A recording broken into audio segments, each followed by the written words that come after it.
ارشاد مصطفیٰ صلی اللہ علیہ وسلم۔ حضرت ابو ہریرہ رضی اللہ تعالیٰ عنہ سے مروی ہے کہ حضور نبی کریم صلی اللہ علیہ وسلم نے فرمایا، تمہارے پاس ماہ رمضان آیا، یہ مبارک مہینہ ہے، اللہ تعالیٰ نے تم پر اس کے روزے فرض کیے ہیں،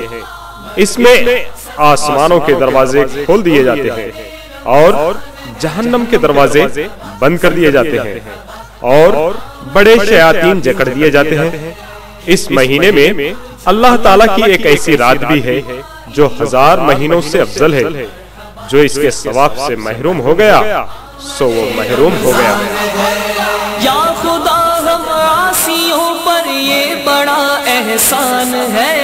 یا خدا ہم عاصیوں پر یہ بڑا احسان ہے، یا خدا ہم عاصیوں پر